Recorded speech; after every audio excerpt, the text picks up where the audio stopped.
reference to a statement from one of the senators that hindi pa tapos or it is still too early to actually say natapos na.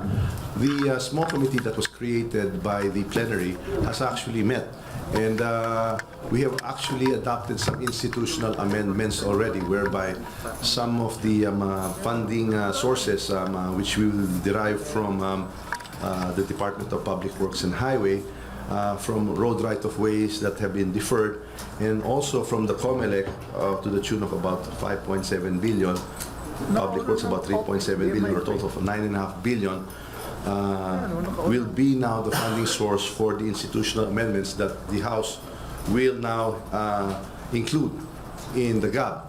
In reference to the statement, hindi pa na-include yung mga sinasabing amendments, no?